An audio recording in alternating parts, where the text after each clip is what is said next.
All right, welcome everybody to the live stream here. We're going to do some news topics. It's we do this every week, Wednesdays at 5 p.m. And we got Gen Z BTC, Dan from Bitcoin Reactions, and today we're joined by Josh from WorkSafe Bitcoin. And we might have some other Bitcoiners hop into the stream as well. I've just created a Bitcoin YouTuber chat and thrown the link out there, so it might be a nice surprise. Didn't know Josh was going to be here for sure, so it's just going to kind of be rotating throughout the week, throughout the stream. Whoever's available, whoever wants to come in and talk about what's going on.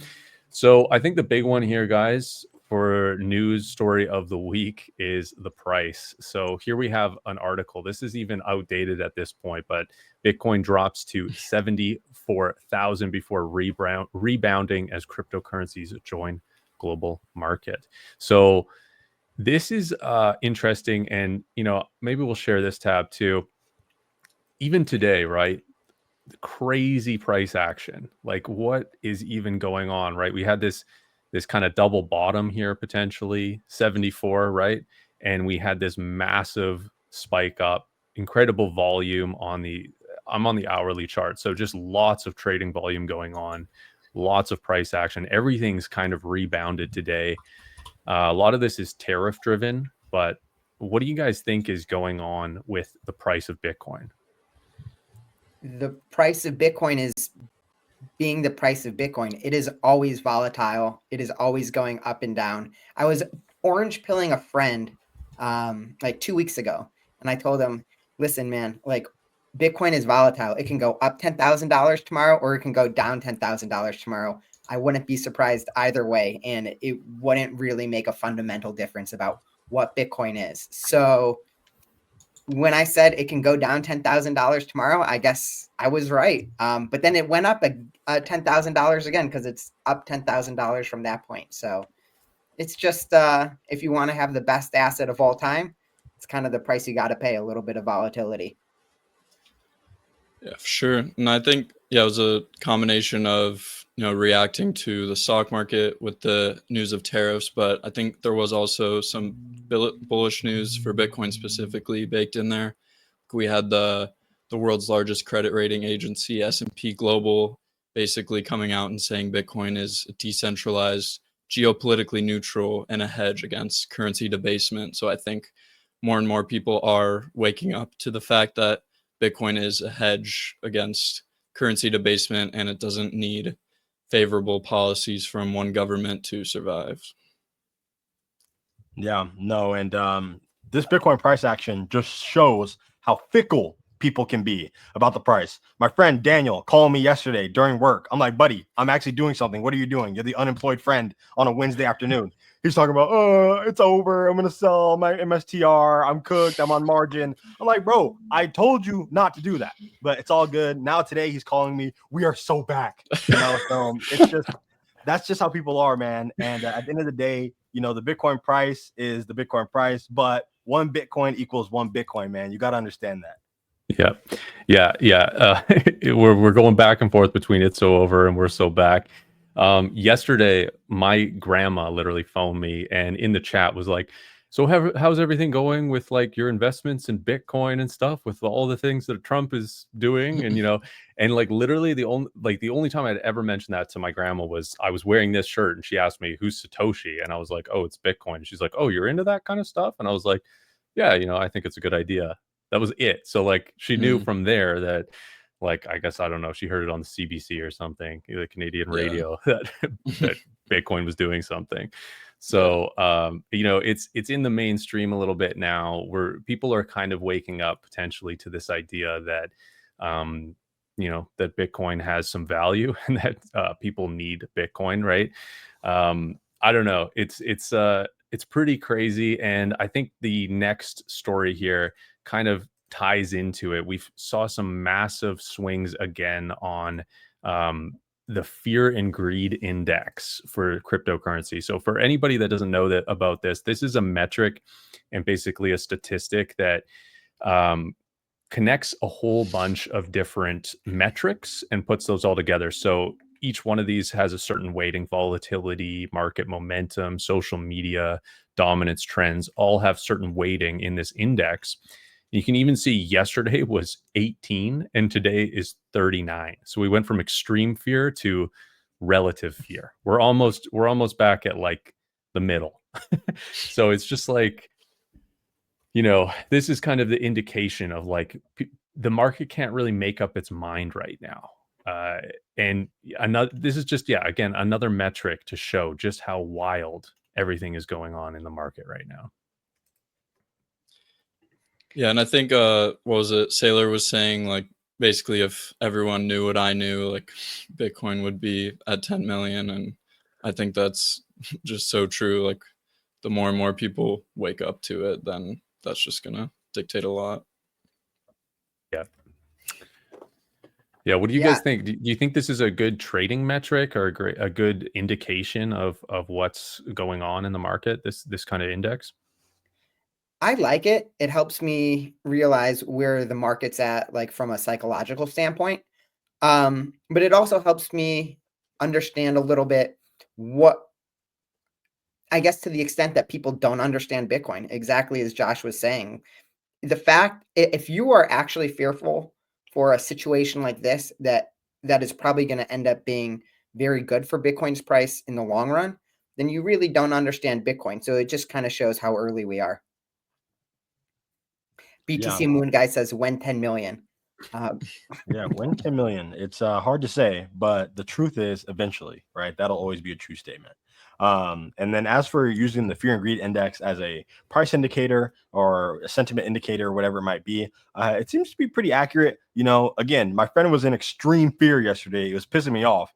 But now everyone seems to be a little bit more comfortable. And I wouldn't trade based on that. I wouldn't sell because, we're in euphoria or whatever. You don't know how long euphoria will last. You don't know how long extreme fear will last. Extreme fear can last for 3 years during a bear market. You know what I mean? We just had a super long bear market. We might have a super long bull market, and you might sell because we're back at 150 and you think, it's game over. And then it goes all the way to 250, 350. You never know. So stack sats and hold on to it until you really need to use them. Yeah, for sure. And I'm going to get on to the next news one here. But anyone in the chat, if you are asking a question, Tears of Kingdom, you asked a question. I've just started. I'm not going to bring it up yet. We're going to get to those after some of the news stuff. We'll let the questions build up.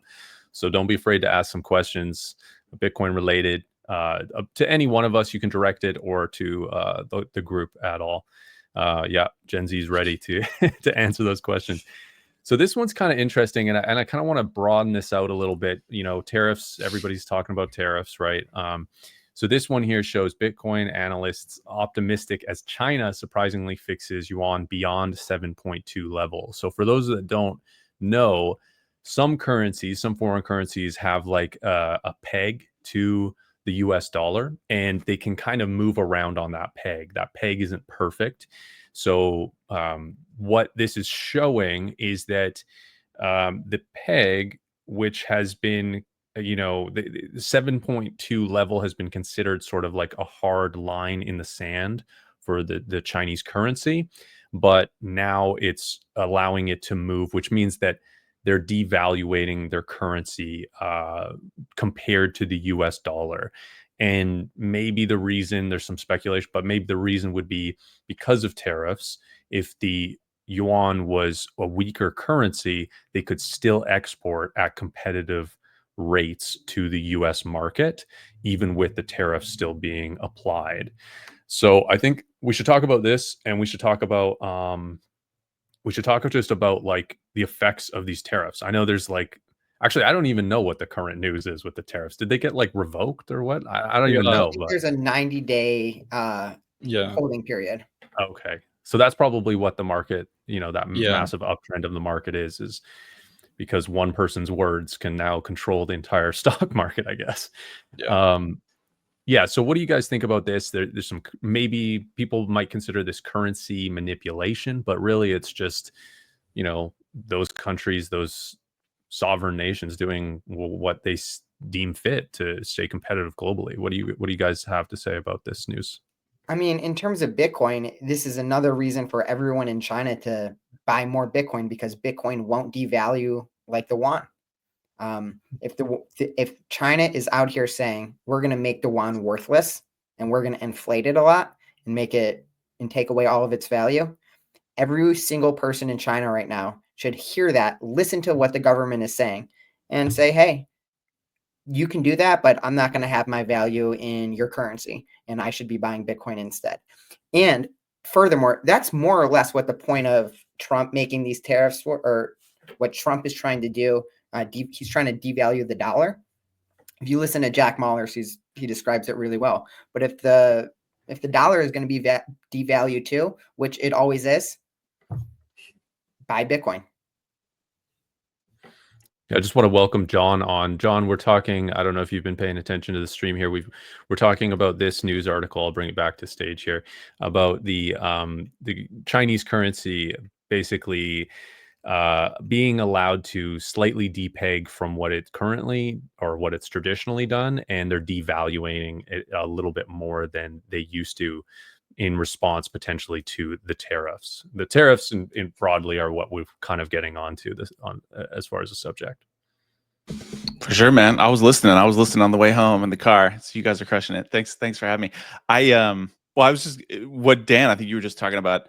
I think the one thing about that I think is super interesting is I just tried to make a video about this the other day. The guy Stack Hodler, if you guys follow that guy on Twitter, he put out a really good post basically about like the age of US treasuries as the global reserve asset, is it over? And is everything going to be moving towards neutral global reserve assets, which is gold and Bitcoin? And I just made a video about this. Nobody watched it, so I'll just repeat it on here because it has like 70 views. So go watch that if you haven't seen it. But I'm like, that's where I stand. I listened to another pundit the other day who was basically saying the same thing of like, I'm going to rotate out of U.S. equities because he's worried about U.S. equity market because of all this tariff stuff and everything that's going on and currency devaluation. And his solution was, I'm going to start diversifying into equities in other countries. And I was like, no, exact wrong solution, bro. Don't go diversify into Latin America. You need to diversify into Bitcoin, dude. Like that's what people need to be doing. Right. Yeah. That's super interesting. I mean, I don't really understand. Like, it seems like there's too many buyers of U.S. treasuries. Like at this point, it's like a negative real rate of return. You have the counterparty risk, like what happened even to Russia with their U.S. denominated assets being seized when they invaded Ukraine. Like to me, that's a total red flag that you don't really own that. I don't know. To me, it's like, yeah, something decentralized that isn't controlled by a central organization that can be of value and can transfer value to other people that you're connected to, other nations. Like that just seems like such a useful tool that that all these nations need. It just seems inevitable to me. I mean, the more I think about Bitcoin, the more I just think, oh yeah, this is so inevitable. If only we had a tool like that. Yeah. What are you guys? Do you guys have any more thoughts on this subject? I'm just interested to see like whether or not the U.S. is buying Bitcoin, because they said they're looking for budget neutral ways to acquire Bitcoin. If they're buying Bitcoin behind the scenes, they might be a lot more inclined to let the dollar fall. So I'm interested. I'm interested to see that. However much they're buying, it's not enough to raise the price right now. So do we even know how much Bitcoin the government has? Wasn't there supposed to be an audit done by David Sachs? They're 5 days, I think 4 or 5 days late on when they said that audit would be public. So I think it's embarrassing. I think it's embarrassing the amount they have. I think it's a lot less than they thought they had, and they're scrambling to figure out if there's any more that they haven't accounted for. They're hoping, but I think that's probably why they're reluctant to be public about it at this point. Well, they probably don't know. Maybe, yeah. But like, how can you not know? Like that is the embarrassing part right now. I would rather have a lower number than a I don't know number. I think there's like they probably don't want to reveal the fact that they've been confiscating it. That's how they have all of it. right? Right. All the Bitcoin they have, they confiscated at some point or another. That's the only reason they have it. And I think they've been confiscating it for years, but they probably didn't do a very good job of keeping track. Right? Like the U.S. Marshals Service had a lot of it. Like they don't know how to self-custody. Is there some Bitcoin expert in the Marshal Service who's like good at self-custody? Like I just don't buy that they ever did a very good job of like keeping track of wallets and addresses and da-da-da. And they probably never went to Coinbase and was like custody this for us. Yeah. Right? Like I could be totally wrong, but it seems like that's probably why it's hard for them to audit it. Is like they might have had other law enforcement services just confiscating it. Maybe the FBI confiscated some. Maybe the Secret Service has confiscated some. Maybe like local law enforcement has confiscated some at police department levels, right? And they just don't even know where all of it is. There could be some bad actors as well that could potentially, you know, throw that in a coin joiner, you know, buy some privacy coins with it or something and try to, you know, extract that out and obfuscate the trail. I mean, I don't know. That happened with Silk Road, right? Those FBI agents got caught trying to steal the Bitcoin. Like, that's definitely not the only case of that happening. Yeah, that's a good point. Those agents just got a few years, so Ross got 2 life sentences. Yeah, yeah. What do you guys think? So you mentioned tariffs. They got 90-day pause. To me, this whole downturn has been because of uncertainty in the market because of tariffs. There was there was some stuff going on as well with like some basis trade, some speculation about basis trades between, you know, of maybe hedge funds where they're buying spot treasuries and selling futures and getting the spread in between there, and they're maybe highly leveraged. And that would be why treasuries had that downturn, but then a rapid increase in price. And then the intra-bank lending rates were really high on the short term, which is another indicator. Like that was a indicator in 2008 when all these hedge funds were blowing up from their mortgage-backed securities, over leveraged on mortgage-backed securities. So I don't know. What do you guys think about all this? Do you think that maybe something behind the scene is blowing up that's causing the sale or like the yields on treasuries to go up? Or do you think maybe a foreign nation with a bunch of treasuries are dumping them? Like, why? Anybody got any thoughts on why the yields on these government bonds are going up? I mean, you got me out of my depth a little bit here, man. Come on, let's be real. But I'll parrot some stuff I've seen on X. Why not, right? Yeah. Like last night I was in bed. I think this is what you're talking about. I was in bed and I saw everyone tweeting about how like, oh, the 10-year and the 30-year just spiked and are going crazy. And I was like, oh, I wish I was smart enough to understand what all this means. That would be awesome. But I think it's interesting, that like a lot of people think that Trump is trying to crash the markets to get treasury yields down to refinance all the debt. I don't know if I buy that. I've seen some other smart people say that's probably not true. But if that is what he's doing, he just had the opposite effect because treasuries just went up. The best, most credible response I've seen for why that probably happened was China, I think, apparently dumped like $50 billion worth of treasuries. And whether that's a tariff retaliatory just like out of spite. Yeah, exactly. Like I wouldn't be surprised. And if that's true, that's also a weird, like, why wouldn't we have seen that coming with all this tariff war stuff? It's like they hold like trillions of dollars worth of treasuries and they could just start dumping them and messing with us. So like, that's another, like if we're playing 5D chess, we should have thought of that move. So that's above my pay grade, but it is super interesting to watch that stuff play out and be like, wait, why is the 10-year yield going crazy and all this stuff? Yeah. I think it's pretty unpredictable. Like, you know, if their plan was to, you know, crash the stock market to get people to buy bonds, like that is one linear path, but like that can't be predictable. And like that isn't 100% guaranteed. So yeah, of course, there's, you know, it's probably pretty likely that with that, there would be some retaliation, not just with additional or with tariffs back, but yeah, I mean, dumping assets to hurt the bond market, knowing like the world knows that the US needs to refinance what, like $9 trillion this year.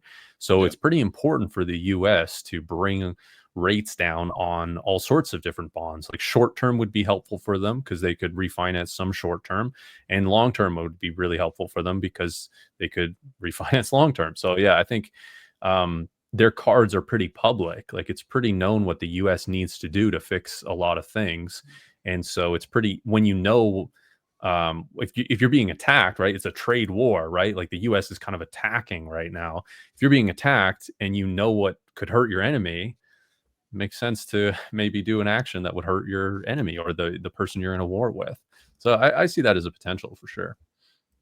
Yeah, from a more higher level, I think what we're seeing is just one instance or one battle in like the very slow demise of the US dollar being the global reserve currency. I don't know how much longer the dollar is going to be the reserve currency for. But take out all this financial engineering. Basically, we get a lot of advantage from, or the United States gets a lot of advantage from having the dollar be the main currency around the world. And other countries are losing out. And when the United States starts to look weaker, it incentivizes other countries to really go out and try to find alternatives that they're going to get more advantage from. So if you look at China, China is obviously going to try to push out the yuan as a world reserve, as the next world reserve currency. Russia is going to try and do their thing. The European Union is going to try and float the euro. Everyone's basically out for themselves. And regardless of how the treasury bills are working, that part I think about a little bit less.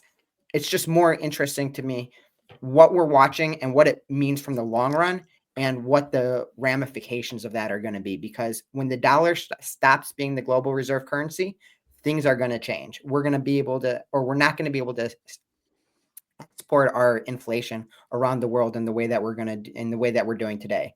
The economy is going to be a lot worse. And I think Bitcoin is just kind of the life raft to help people out that are going to be hurt in that situation. Yeah. Go ahead, Josh.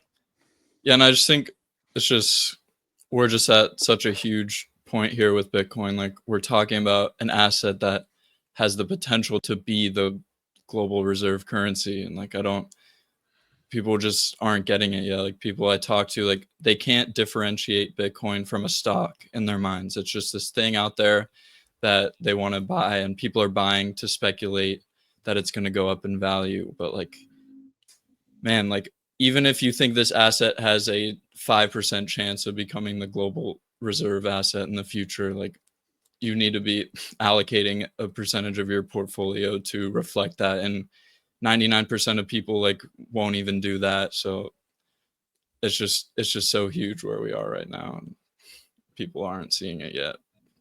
Yeah. Oh, there's so much of that. Like, I want to make like a rebuttal video every time I see that, which somebody who's like, I just did one recently, but somebody who's like analyzing Bitcoin like it's a stock. Oh, it has no cash flow, so it's a bad investment. You're like,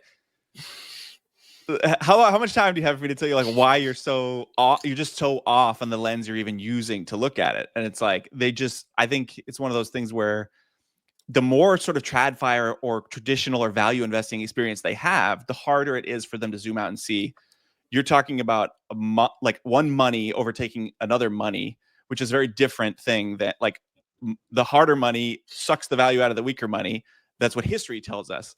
Now, you haven't studied history to understand that. You've just studied, what's a value investing model of analyzing cash flow, and that's how you analyze companies. And then you say, oh, well, it has no cash flow, so therefore I can't value Bitcoin because I don't know how to calculate its value today based on all its future cash flows. And that's the only lens they can see it through. Therefore, it's not an investment.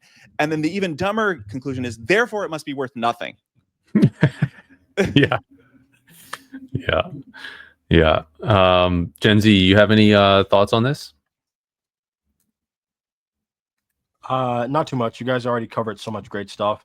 And to be fair, I understand this stuff pretty well when I read it, but if I try to explain it, I'm just not at the level to make it really simple. But long story short, there's so much crazy financial engineering going on. There's the reverse repo market getting dried up. There's all this crazy stuff with bonds going up and down and peaking and troughing. And a lot of this stuff just shows that humans aren't exactly built to manage something as complex as an economy. And that's the reason why we rely on something like Bitcoin, which is mathematical, something that has rules without rulers. And it's not as easily fallible or tricked as a person with an ego or with an education, So at the end of the day, we can't control this level of complexity. And that's why we see things in the market break so easily. Yeah, exactly. That sums it up really well. To me, it's like, the U.S. has benefited so much from having the reserve currency, and like Dan said, other nations, I'm sure, will try to fight for that privilege, and try to compete on that level. But it's also caused a lot of problems as well. It's gutted out the manufacturing base. It's basically created an import economy because the dollar is so strong, and then they export their debt. So it creates these deficits of them being a debtor nation, which of course has its advantages and disadvantages. They can export inflation as well because all these foreign debt holders, but they seem to not want to do that. Like, that's kind of what the rhetoric has been with this new administration, is they're kind of trying to control that, but they're working within this system that has been built up that doesn't have a strong foundation, and their money's not worth anything. So when the illusion becomes apparent enough to people that this is a giant illusion in a house of cards, they will look for something else, and something else has been built. And it was released on January 3rd, 2009, and it's called Bitcoin. This has been designed to solve all of the problems and be the neutral reserve asset, in my opinion. So it just makes sense to move to Bitcoin because the fiat system is broken. And as much as I think the current administration is trying to fix these issues, they can fix it's band-aid solutions to a terminal ill patient, in my opinion. Yeah, that was a really good point for us. And I want to add on something you said about like the deficits, right? How the United States has a huge deficit. We are importing a lot of stuff and we're not exporting anything at all. I think the best analogy of why that is, and basically that's the way it's designed. And the best analogy to use is the Japanese invasion money that you just made a video about. Watch it if you haven't. It's on Forrest's channel. But in that situation, right?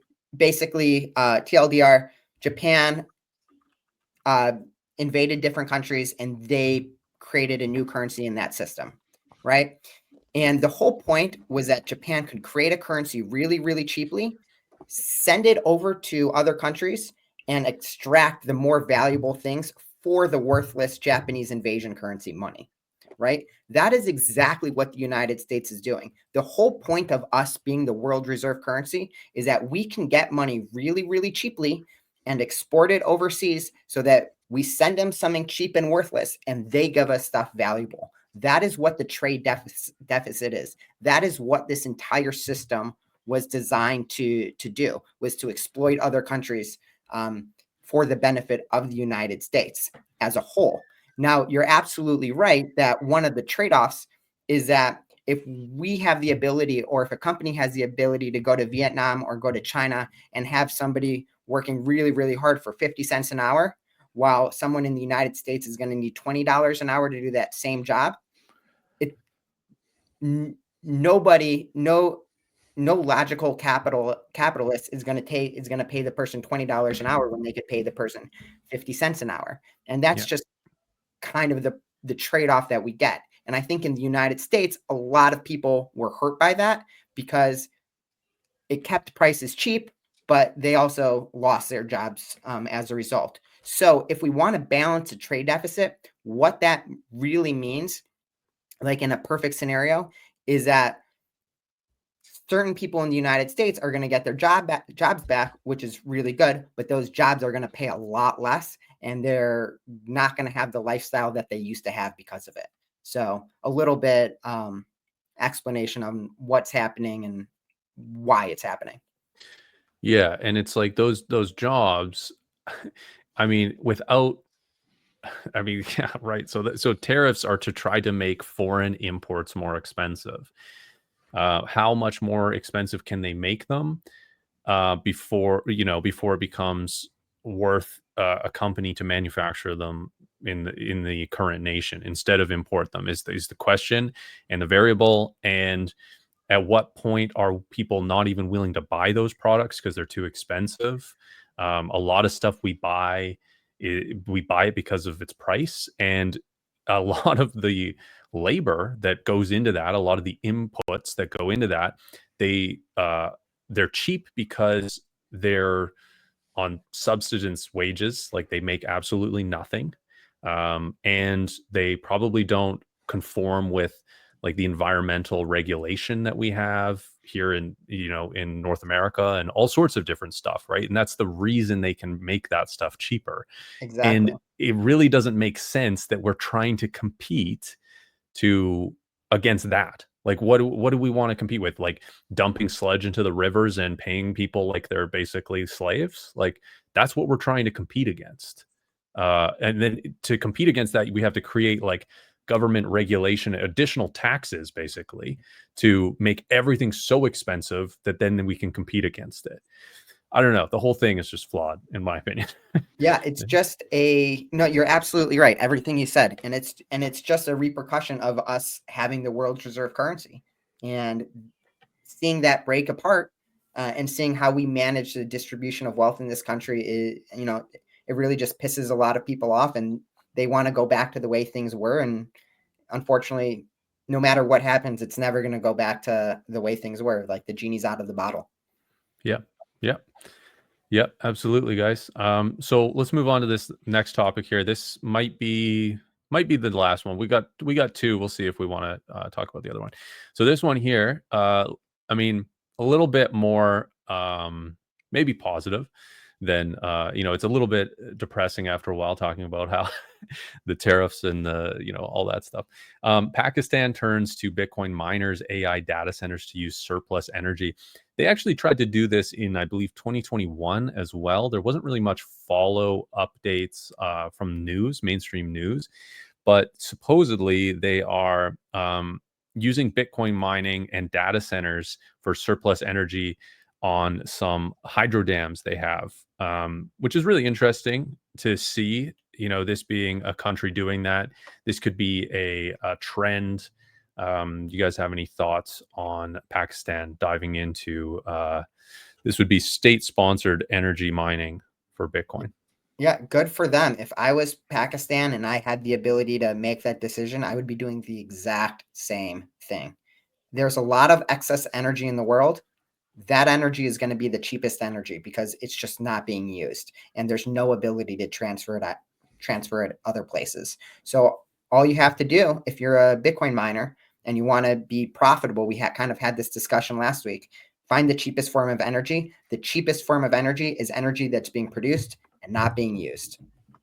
So they're probably going to make a lot of money from it. It should be the future of, like you said, every country should be doing it at some point. I don't know of a reason not to, right? If you just have cheap energy that you're not using, why wouldn't you monetize it? I mean, this is true of like oil companies who flare methane gas as a byproduct of oil refineries or whatever. Like all these different things where we should be heading to a world where countries, companies are just monetizing waste energy. I don't really know of a reason why they wouldn't be doing it. It's just maybe so far they just don't know, or they're just like, oh, it's just not enough profit for us to do it yet, or whatever. But yeah, I agree. It should be happening. And I do think that there's been a lot of energy FUD, obviously, about Bitcoin throughout its history. The narrative might be changing a little bit. There's people out there who are like fighting the other side of the narrative. Like Daniel Batten is like the number one guy that I know of who like talks about the energy piece a ton and just like espouses the energy benefits of Bitcoin and what mining actually does. This is another thing why like the Bitcoin rabbit hole just like never ends, where you're like, wait, you can monetize waste energy and therefore subsidize the build out of renewable energy projects that wouldn't normally be profitable, but because of Bitcoin mining, they are profitable. Like and that could revolutionize the energy grid and the way we build out new energy projects. Like, I'm not going to pretend to be like an energy expert, but like, that's crazy as one of the positive externalities of Bitcoin. And yeah, like you said, like more and more countries probably will start doing this because just free money, right? Like, yeah, hard money. Absolutely. Free money, take it. Yeah. Josh, you have anything to add there? Not too much. I mean, I think you guys covered most of it, but it's great. Everyone should be doing it if you have the energy. Yeah, I think one of the most interesting things is that people don't realize is how much waste energy is out there. I used to work for an energy company, and one of the things I learned was that in any city that you're in, basically wherever you are in the United States, in order to avoid like constant blackouts, we produce multiples more energy than we actually use. So if there is like 2 megawatts of energy being used, probably the energy generation service is probably creating like 4 or 6 or 8 megawatts of energy at that particular time. And it seems incredibly wasteful from like anyone's perspective, like that we're using so much more energy, but that's the price of having constant reliable electrical grid, right? So if you could use something like Bitcoin, use that energy, mine it, and then as soon as the energy needs to go somewhere else, just immediately turn off the energy grid or turn off the Bitcoin miners. It really just is a huge asset and can help build out energy infrastructure to the extent that I think most people just don't realize. So it's absolutely amazing. Yeah, so that's so interesting. So that's not even just excess energy from like a singular plant or a hydro dam. That's excess energy just on the grid for stable energy. And Exactly. when there's excess energy like that, there'd be times where they're trying to adjust that, and they might have the ability to shut down a plant, but or to start a plant, an energy generating plant, but that takes a lot more time to turn on and off than literally like an ASIC. There's no there's not really any energy lost from turning off a Bitcoin miner. You had, while it was on, you had your attempts at guessing, your attempts at producing the next block. When you're off, you don't, but you don't have any like anything lost. That's the difference, I think, between maybe some AI data centers. Is a lot of those don't have the flexibility of being on and off. So even just the excess energy that's on all the grids around the world as they try to balance the grid, could be used for Bitcoin mining. Not just single plants or a hydro dam here and there, but like every grid in every place could have Bitcoin miners help balance the grid, which would be a huge amount of hash power.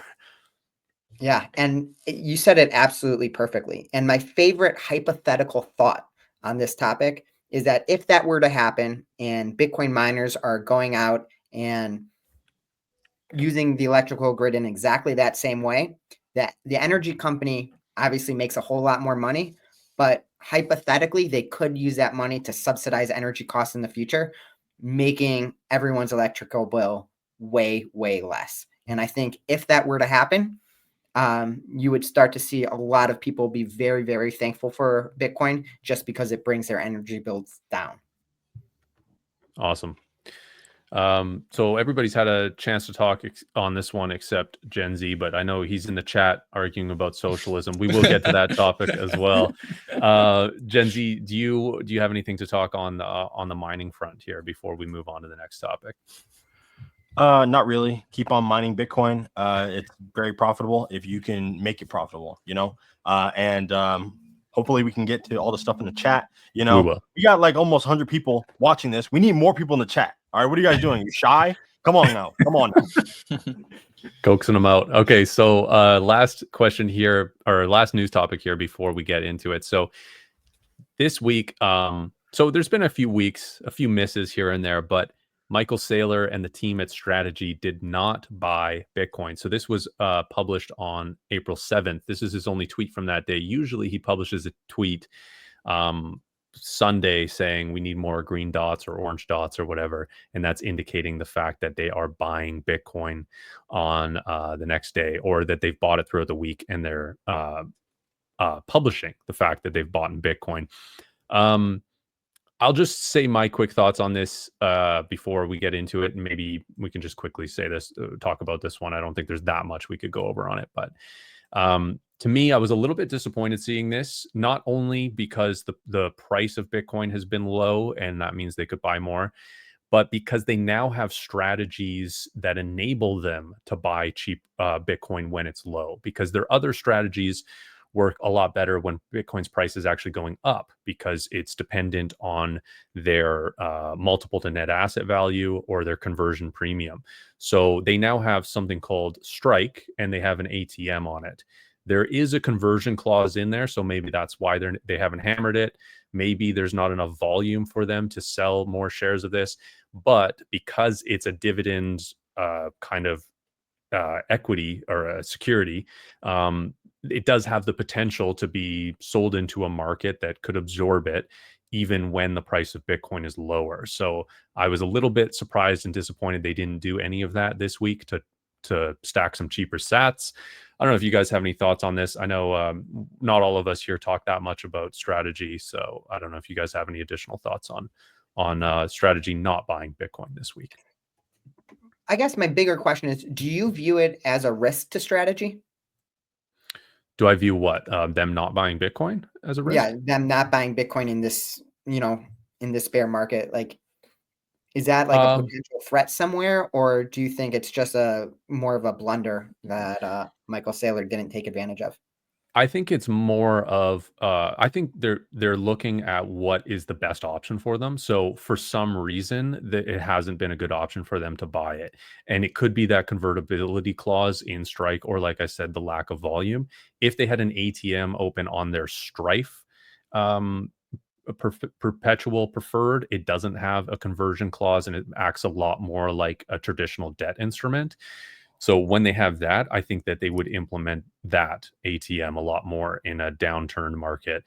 So to me, it doesn't seem like a risk. It just seems like it probably, honestly, it's probably that I'm missing something, or I don't have the full picture and I don't have the full reason of why they're buying Bitcoin. That's what I see here. You mean why they're not buying Bitcoin? Sorry, Dan? You said why they're buying Bitcoin. It's why they're not buying Bitcoin, right? Because they didn't buy Bitcoin. Yes, correct. Okay. I think from my perspective, still trying to expand my knowledge on strategy, but I think it's neutral at worst, right? Like them not accumulating more Bitcoin. Like right now, your shares are the same, an abstraction of the same amount of Bitcoin on the balance sheet. So you're not losing anything, and you're not getting diluted either. So I think it's neutral at worst. Right. Yeah. There's literally nothing that's happened. Nothing's changed since the week before. Josh, are you a big strategy investor? I'm getting there. You're getting there? Yeah, not huge, but maybe like 5 to 10%. John, what about you? I have some, but I ask myself why sometimes. I asked Forrest this question when I interviewed him. Like, for the gains, bro.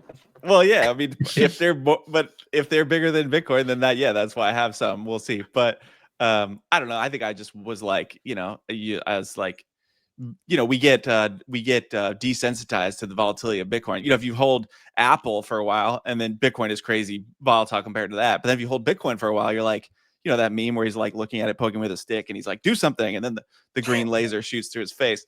But so I don't know. I think it just like, was like, oh, this will be fun to just like put some money in strategy. Sometimes it's like you don't really understand the thing until you actually have some skin in the game. You're watching the price, and then you're like, okay, I'm starting to understand it more, or it motivates you to like do a little bit more work to better understand it.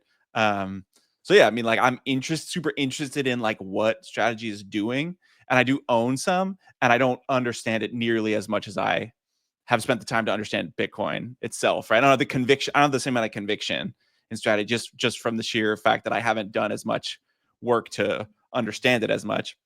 Yeah. But I do know that like those like the MSCR like True North guys, like I mean, they think that this is just like the smartest thing that's ever happened in the history of finance. So I'm like, A, on one hand, I'm like, that's fascinating. And B, on the other hand, I'm like, I get nervous that they have such strong conviction that it's the right thing and that nothing could possibly go wrong. I'm like, I don't know enough to know what the risks are that I'm not seeing. Yeah, excellently articulated. That was great. I think they have really strong conviction because they understand businesses, and when you look at the balance sheet and what strategy is doing, they're actually incredibly strong. When all of this stuff is coming out, the debt load of all these zombie companies is really crazy, and people really worry in Bitcoin about Strategy's debt level, but their balance sheet is incredibly strong because they held so much Bitcoin, and that Bitcoin is worth so much compared to their debt.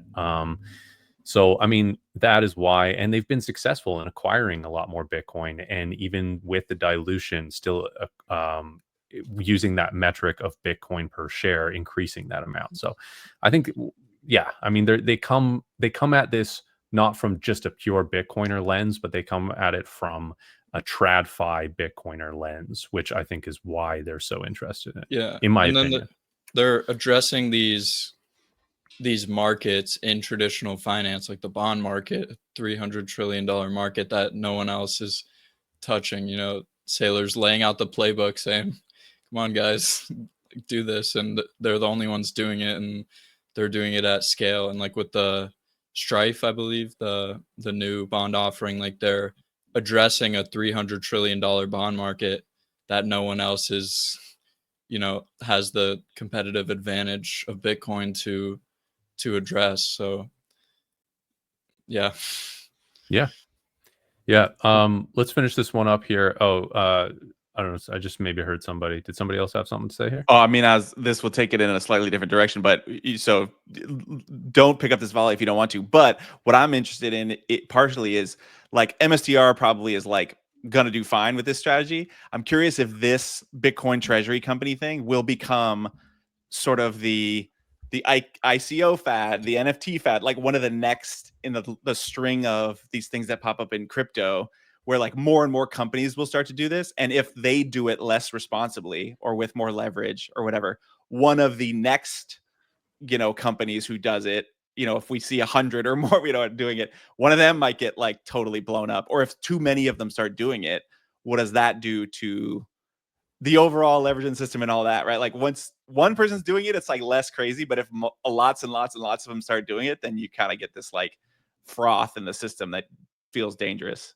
Well, what's interesting is I mentioned the debt levels to the net asset value of Strategy is really conservative, right? So one way you could try to be, to outperform them is by putting on more leverage than Strategy does, and leverage is risk. So you could see potential. I have no fear of Strategy specifically, but you could see some of these new companies come in and really guns ablaze and really take on a lot of leverage, acquire a ton of Bitcoin in a short time, and really outperform all these other ones. And people get so stoked on it, and boom.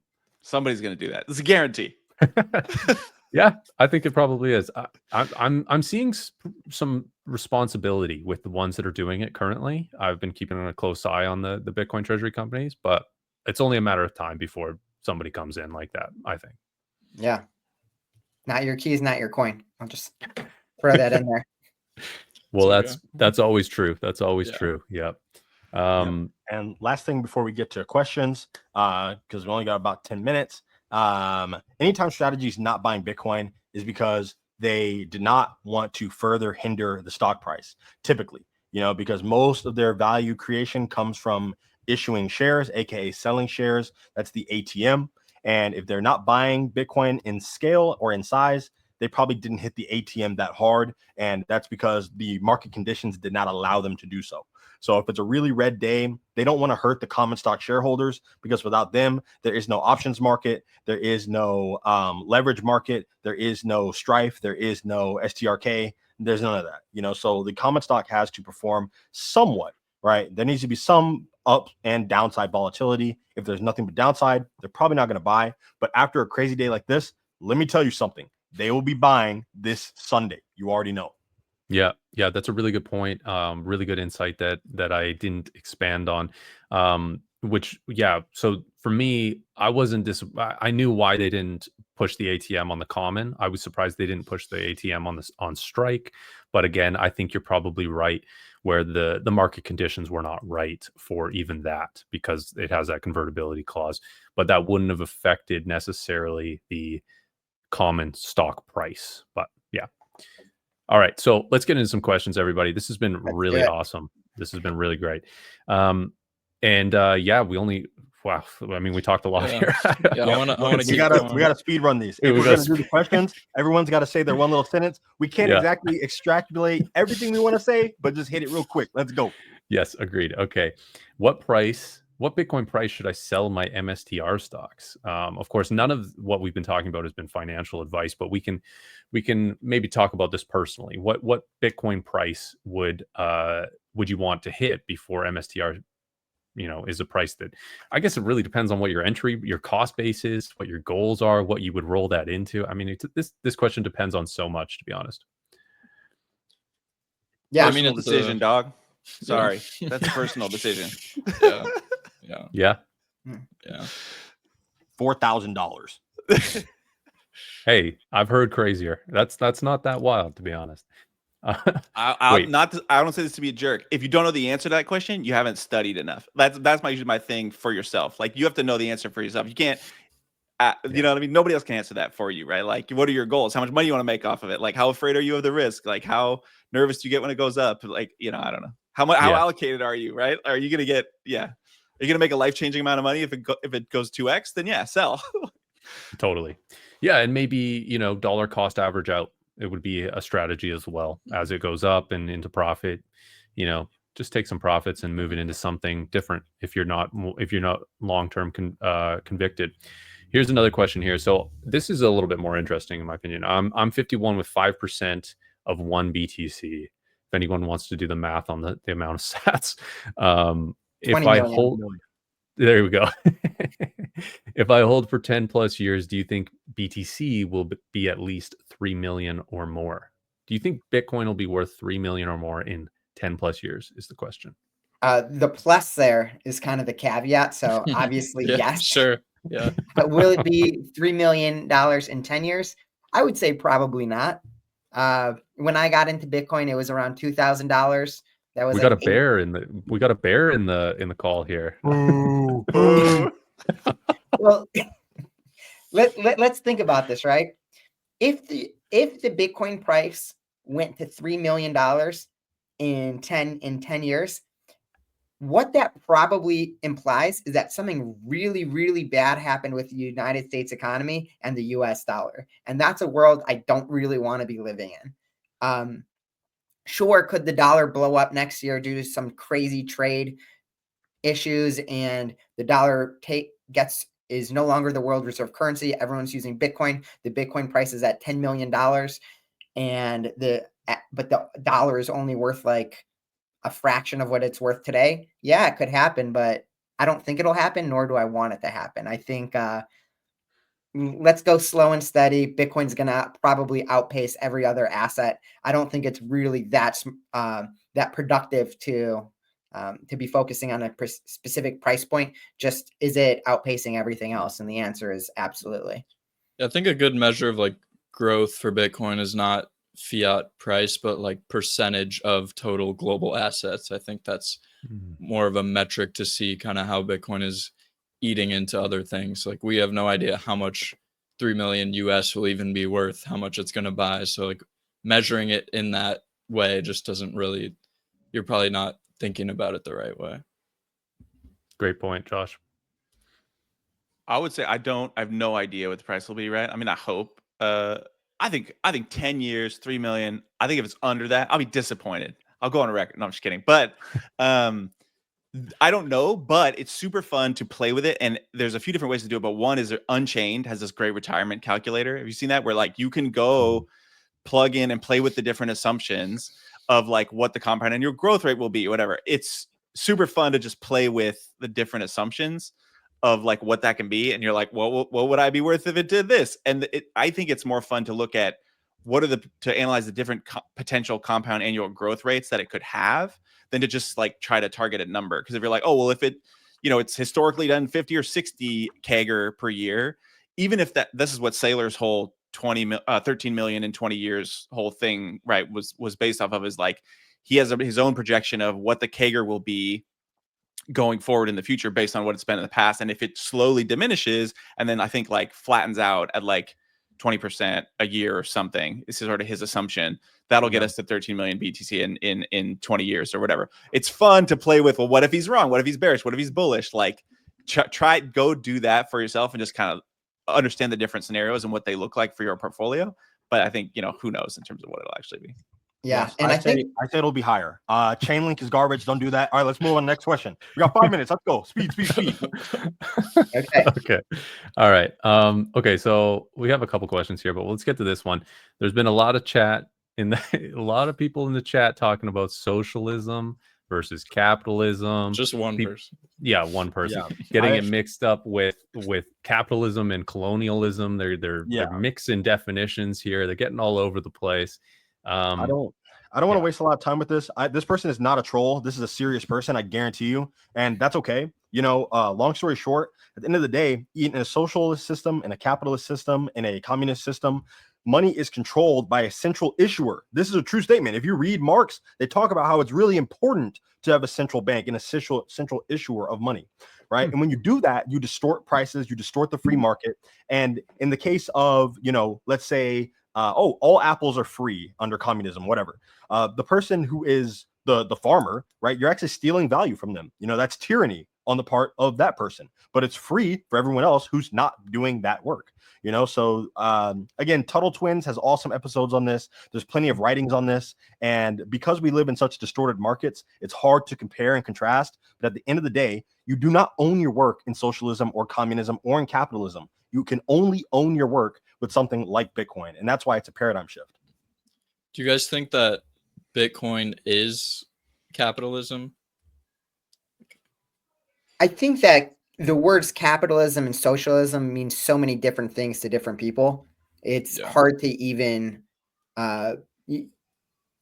it's impossible to say, because to some people capitalism means X, but to other people capitalism means Y. And I just don't like those words in general. I just think that they're not very productive or not very helpful in explaining things. I think there's a lot of anger these days at capitalism. You see people blaming capitalism for the ills of our monetary system. I think that anger at capitalism is not for capitalism. It should be directed at the money printer. Like, if we can get all the people who think capitalism is the problem to realize capitalism is not the problem, the money printer is the problem. The fact that they can just print money out of thin air and fiat's worthless, that's the problem. So like the fact that we have a central bank can just create money out of thin air, and we're supposed to think that's a good thing. That's what's distorting everything, that you think the problems that you're pointing at capitalism and saying, well, those are the distorted incentives. No, those distorted incentives come from the fact that the government has a money printer. Yeah, fully agree. And then last thing before we move on off of this topic, because this is an episode by itself, you have to imagine someone as innocent as like a wine producer, right? They crush grapes in their backyard. They sell you wine. They can make a fortune doing that if they have enough people who love the product. Doesn't necessarily make them evil. They have to become evil and start stealing once they realize, oh my gosh, I'm getting debased by the government. They keep printing money. I can't sell my product for the price that I was selling it at. Now I have to start hiring a bunch of illegal immigrants in order to work in my backyard, and then they crush the grapes, and I don't pay them an actual wage. I pay them a very cheap wage because their currency is actually much worse than mine, and then you start to outsource it to other countries, and then you rip those guys off because their currency is really weak and you have the strong currency, and like all your perverse incentives stem from the money itself. So again, that's a whole episode. I say let's move on, but honestly, thank you to this guy for bringing this up.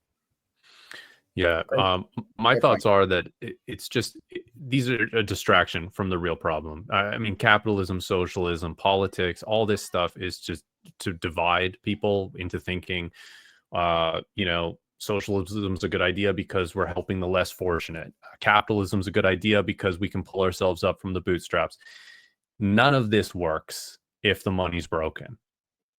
That's it. We got to fix the actual problem, and then we can go over the details after that. These are minute details, in my opinion, and none of them will actually work anyway if the money's broken. Yeah, Agreed. Like that website, like WTF happened in 1971, where you just see every measurable metric of like a good life just has gone down the tubes since we went off a hard money standard, like from health to just every social issue, and people aren't looking to that as the problem. Yeah. I think we got 45 seconds. What's the last question for us? I think I think that was it. I mean, this question here, will the next halving have a big impact on the Bitcoin price? I think the halvings have had less of an impact every time, but of course, this is less supply. The halvings basically make it a lot more expensive for miners. So that is an input to price going up because miners have to remain profitable.